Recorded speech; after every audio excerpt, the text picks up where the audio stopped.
প্রচুর লস গেল আমাদের। এই তরকারি থাকলে এতক্ষণ পরোটা করা সব বিক্রি হয়েছে।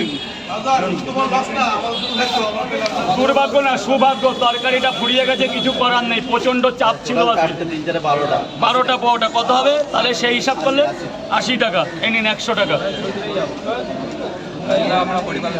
হরিপালের লোককে অনেক স্বাগতম। এটা রাখুন, এটা কাছে রেখে দিন। হরিপালটা কোথায় গো? হরিপাল হেভি জায়গা, আমি বৌদ্ধবাটির নাম শুনেছি।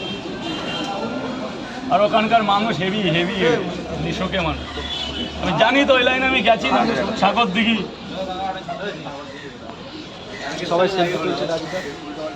আরে গঙ্গার ওপার তো, তরকারি শেষ হয়ে গেছে, ঠিক আছে, শুধু শুকনো রুটি। একদিন এসো দাদা, একদিন এসো দাদা ভাই, একদিন রোববার দেখে আসবে, তোমরা রোববার দেখে আসবে। ওই রাজুদা খুব ভালো লাগলো। হ্যাঁ, রুটি বিক্রি হয়ে যাচ্ছে তোমাদের আশীর্বাদে। 3টে 20 টাকা। ডায়লগটা বলো, ডায়লগ। ওই বলতে গেলে 20টা পরোটা নিয়ে চলে যাবে। 20 টাকা তোমার দিতে হবে। সেলফি তুলতে গেলে 3টে পরোটা নিতে হবে। ডায়লগটা ও রাজুদা 3টে করে 30 টাকা, 3টে করে 20 টাকা। এখন শুকনো পরোটা 3টে 20 টাকা। ওটাই এখন ডায়লগ হয়ে গেছে। 3টে 20 টাকা শুকনো পরোটা। এক প্লেটে 3টে পরোটা, আনলিমিটেড তরকারি, একটা আপেল পেঁয়াজ, একটা কাঁচা লঙ্কা, মাত্র 30 টাকা। যাতে হবে না ট্রেনের টিকিট। দাদা বলো এরপরে আর পাবে না, কটা দেবো? 3টে 500। এবার বলো কি বলতে হবে, এবার বলো, এইবার মনটা আনন্দ লাগে।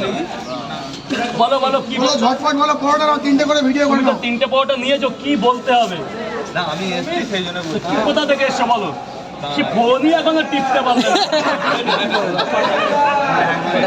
ফোন গেছে, ফোন আর হবে না। নতুন ফোন নিতে হবে। এই যে এরকম আলু ভাজা নিয়ে না, ওই যে 10 টাকার এত আলু ভাজা, কি বলবো? জগৎবল্লভপুর, সেই মেদিনীপুর জেলায়, হাওড়া জগৎবল্লভপুর। দারুণ জায়গা থেকে এসে, আর হেভি জায়গা জগৎবল্লভপুর, আমি নাম শুনেছি। তোমাকে অনেক ধন্যবাদ। আবার এসো, আবার রোববার দেখে আসবে। 50 টাকা কে দিল?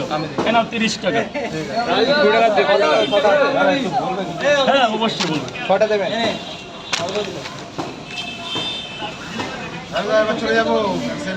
তা আসো, আমার কাছে আসো না, দূর থেকে তুলবে।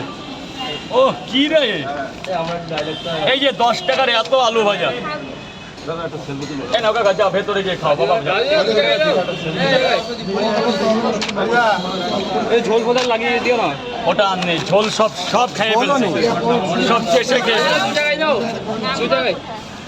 দাঁড়াও মা, একটু দাঁড়াও। আছো তো 10 মিনিট তো আছো, এখন গিয়ে কি করবে? খাও, দিদিটারে ভিড়ের মধ্যে ঠেলো না তো। আমি এক্ষুনি করে দিচ্ছি, মালটা বেচতে দাও, চা খাওয়াচ্ছে। দাঁড়াও, 2 জায়গায় দেবে, 2 জায়গায়। কি হলো? এটা দাও তো দিদিকে বসার জন্য, কাপড় পেটে দাও। এই ভাই একটু পাটা সরাও তো। বসো মা, বসো। বসো, এরকম যত্ন কেউ করবে না তোমার।